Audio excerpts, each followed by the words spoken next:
Cases continue to pile up against Senator Leila De Lima. The latest is a disbarment case filed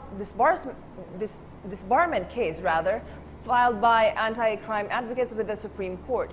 This was in relation to her alleged involvement in an extramarital affair. The complaint filed with the Office of the Bar Confidant accuses De Lima of gross immorality as she allegedly had a romantic affair with her former driver and bodyguard, Ronnie Dayan. Dayan was allegedly her bagman of drug money from syndicates operating inside the New Bilibid prisons during her term as Justice Secretary. Pinatatanggal ng Volunteers Against Crime and Corruption bilang abogado si Senadora Leila De Lima.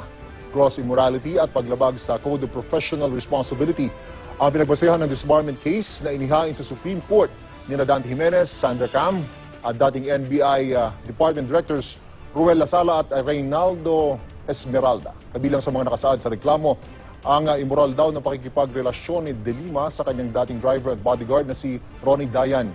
Git ng grupo, dapat na raw magbitiw sa pwesto si De Lima. Lumabas mo yung mga testigo na sinasabi they have a relationship.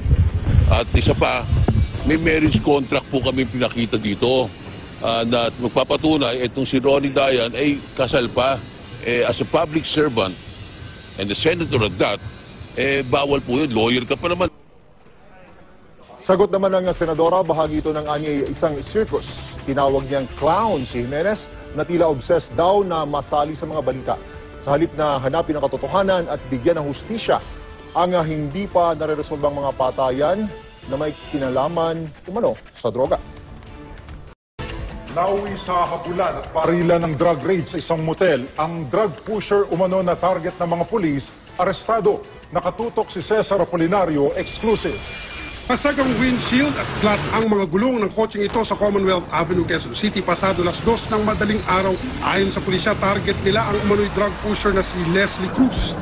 Kasama ang 3 pang sangkot din daw sa illegal drug transaction. Sa kumpas ng aset, natunton sa loob ng isang motel ang mga sospek na nooy nakikipagtransaksyon daw ng droga sa kanilang parokyano. Agad silang sinundan ng mga otoridad at nang sitahin, dito na raw namaril si Cruz kaya gumanti ng putok ang mga operatiba. Nakipaghabulan pa raw ang mga sospek hanggang masukol ng barilin ng mga pulis ang gulong ng kanilang sasakyan. Ilang plastik na may lamang hinihinalang shabu at dekalibring baril na ginamit umano ni Cruz ang na-recover ng pulisya. Tumanggi pa noong una ang sospek pero kalaunay umamin din sa iligal na gawain. Saan mo kinuha yan?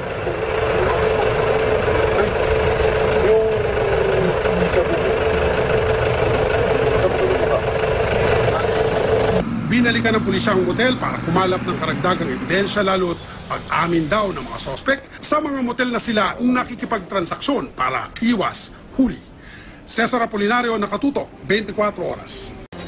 Samantala mga kapuso, gaya nga po ng sinabi natin kanina, ay narito pa rin po tayo sa Los Angeles, California sa Amerika para ihatid sa inyo ang pinakasariwang balita tungkol sa mga isinasagawang paghahanda ng ating pambansang kamao na si Senador Manny Pacquiao sa kanyang nalalapit na laban kay WBO welterweight champ na si Jessie Vargas sa darating na November 5, oras po yan dito sa Amerika. Pero sa kasalukuyan po ay narito ako ngayon sa mismong tahanan ng ating pambansang kamao kung saan nagkakaroon po ng salo-salo ang kaniyang mga pamilya at mga malalapit na kaibigan. Isang linggo bago ang kanyang laban at ilang araw na lamang bago siya tumulak papunta sa Las Vegas kung saan niya isasagawa yung kanyang mga huling parte ng kanyang pagtutraining, pag-iensayo at bago ang kanyang nakatakdang laban kay Jessie Vargas. Narito po ang aking ulat. Isang linggo bago ang inaabangang bakbakang pinamagatang resurgence sa pagitan ng ating pambansang kamaong si Senador Manny Pacquiao at Amerikanong si Jessie Vargas, pababa na ang training ni Pacman dahil nasa huling bahagi na siya nito. Gayunpaman, isinagawa pa rin niya ang kanyang regular na routine.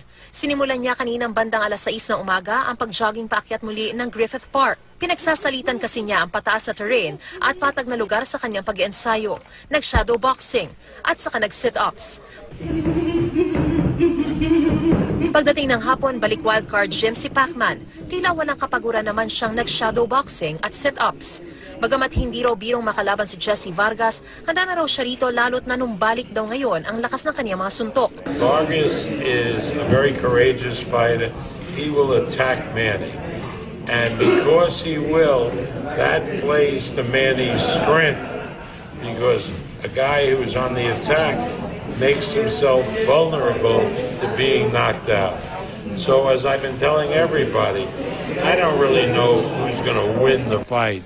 All I know is it's going to be decided by knockout. Pero kung ang kanyang conditioning coach na si Justin Fortune ang tatanungin, hindi na raw aabot ng 12 rounds ang kanilang laban. Jesse will come to fight. There's no dog in Jesse Vargas. He will fight. And he'll give it his all because he has nothing to lose. But, you know, it's Pacquiao, man. Still ridiculously fast, still very, very strong. He's a very dangerous guy. So you think this fight will end at the 6th round? Before 6. Before the 6th round? 6 and under. Nagpahatid naman ang pagbati si Senador Pacquiao sa ating kababayan si Kylie Verzosa na kinoronahan bilang Miss International 2016. Congratulations sa karangalan na masaya kaming lahat mga Pilipino na nagdala ka ng karangalan sa ating bansa. Proud na proud kami sa iyo. At salamat.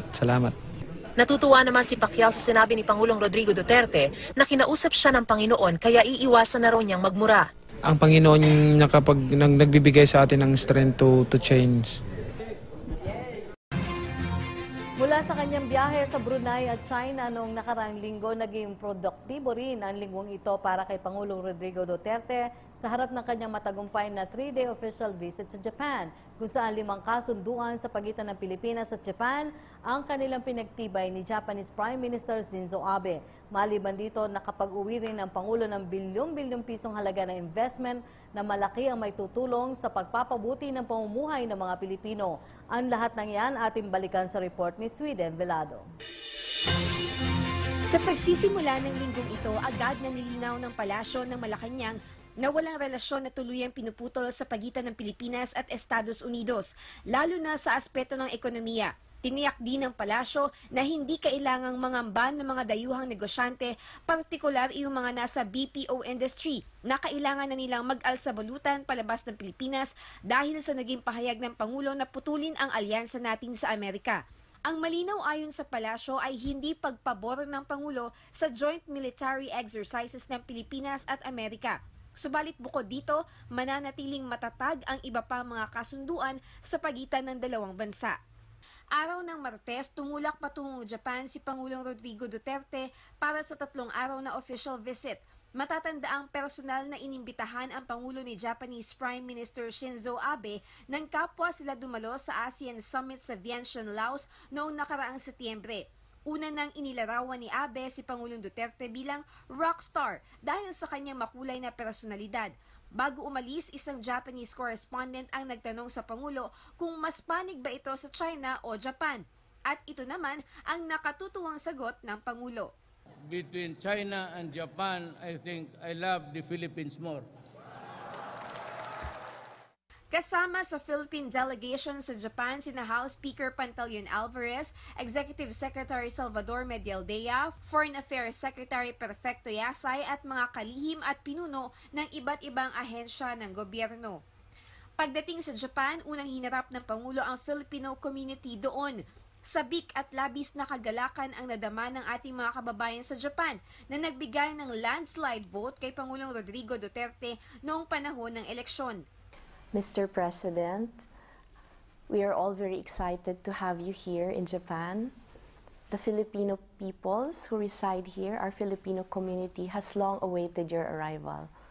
Batay sa report, mahigit 11,000 Pilipino ang bumoto kay Pangulong Duterte o 74% mula sa mga katunggalin noong May presidential elections. I think in terms of President Duterte, they love him. They love him.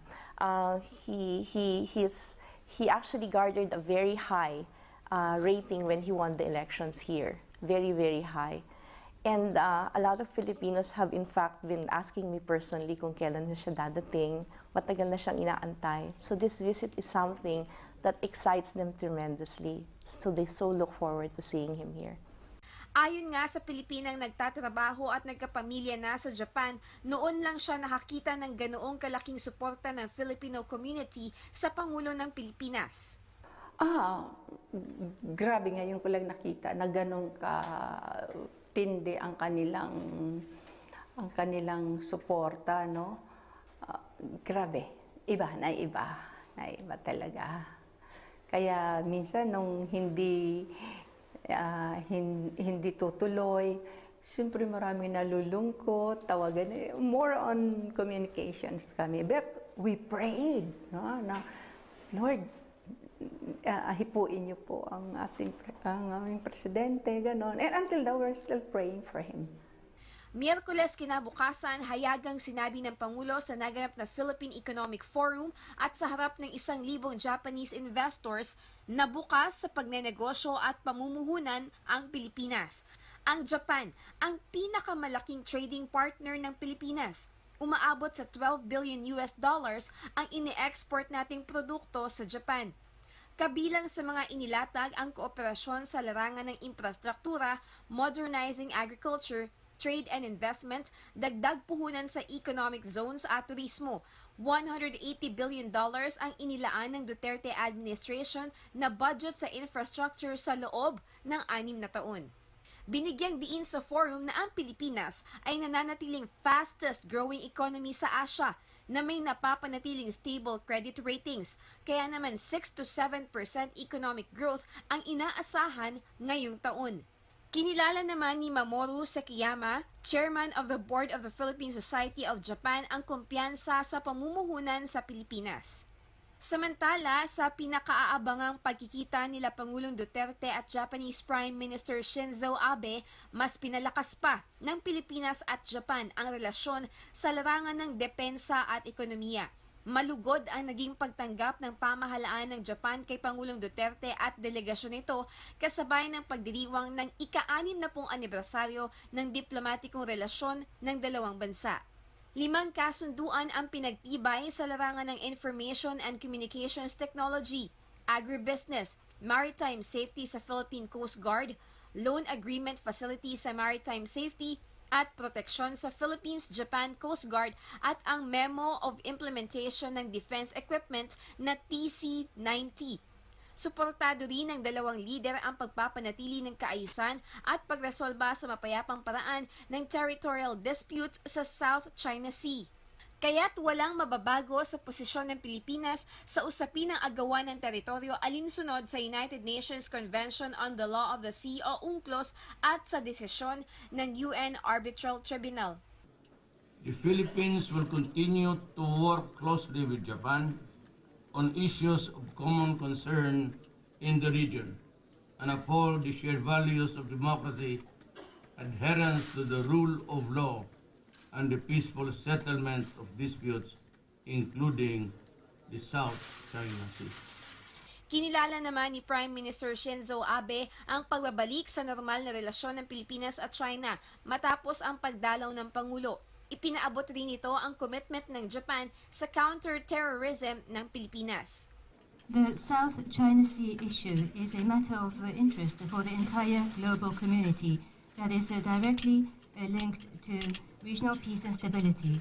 With regard to the arbitration award, we have confirmed the importance of peaceful resolution of maritime disputes, such as resolution in compliance with UN Convention on the Law of the Sea, amongst others, without resorting to the threat or use of force. Hiniling na rin ng Pangulo sa Japan ang suporta para sa maayos na pagdaraos ng ASEAN Summit sa Pilipinas. We agreed to continue harnessing ODA, or the Official Development Assistance, as a tool to bring about positive economic and structural changes in the Philippines. Nito namang Huwebes, lumabas ang larawan nila Pangulong Duterte at Prime Minister Shinzo Abe na parehong naka-Duterte fist na simbolo ng mahigpit na laban ng ating pamahalaan kontra iligal na droga. Ayon sa Pangulo, matagal silang nag-usap ni Prime Minister Abe at natalakay ang ilang mahahalagang usapin. His Excellency, the Prime Minister, had almost about 4 hours of talk time, and it covered the wide range of issues that would affect both countries. You must know, so everything was discussed. I told him that my visit here is to reaffirm friendship, cooperation, and the solidarity of the Filipino people, the Japanese. Japan is the #1 donor in terms of assistance and help, including some of the vessels that we have been shown here, especially the light ones, the rubber boats, is for mobility. Sa harap ng pagpapatibay ng kooperasyon sa larangan ng maritime safety and security ng Pilipinas at Japan, bumisita si Pangulong Rodrigo Duterte sa Yokohama, Japan Coast Guard. Ayon sa Pangulo, pabor siya sa pagkakaroon ng joint exercise sa pagitan ng Pilipinas at Japan para sa pagpapatrolya. Yes, within our territorial water, but that is it, sir. But if you want, wala man na yung problema. Sir, napabalik. I do not think that they would stop us. I mean, China would stop us, Japan just going there and making a cruise. Sir, yung As a matter of fact, I also told them that they can go near my territorial water. Sir, pwedeng Park there if they want. Kinagabihan sa hapunang inihanda ni Prime Minister Abe para sa Pangulo at delegasyon nito, muling binigyang diin ni Abe na mananatili ang Japan na matibay na kaalyado at kaibigan ng Pilipinas. At makakaasa rin tayong mga Pilipino ng mga kaukulang tulong pangkaunlaran. Samantala, hindi naman natuloy ang dapat sanay courtesy call ni Pangulong Duterte kay Japanese Emperor Akihito matapos pumanaw sa edad na 100 taong gulang ang pinakamatandang miyembro ng Japanese Imperial Family at tiyuhin ng Emperor na si Prince Mikasa. Agad namang nagpaabot ng pakikiramay si Pangulong Duterte. Yeah, I'd like to express my deepest condolence sa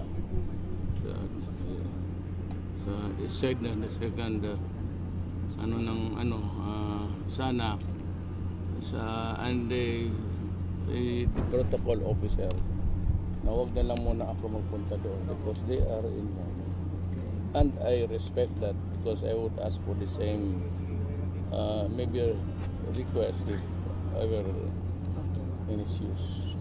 Huwebes ng gabi, tumulak na pabalik ng bansa si Pangulong Duterte. Dumiretso ito sa Davao at sa kanyang arrival speech doon, inilarawan ng Pangulo ang Japan bilang isang tunay na kaibigan ng Pilipinas. Produktibo aniya ang kanyang 3 araw na official visit doon at naging pagpupulong kay Prime Minister Shinzo Abe. Sa Social, Political, Security at Defense Cooperation, inihayag ng Pangulo na mahalaga ang gagampanang papel ng Japan sa pagpapalakas ng kapasidad ng Pilipinas na protektahan ang karagatang nasasakupan nito.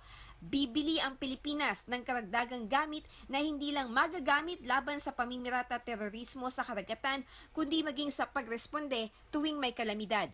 Sa usapin ng South China Sea, pareho nilang tiniyak ang freedom of navigation at overflight, pati na rin ang pagresolba sa sigalot sa mapayapang paraan.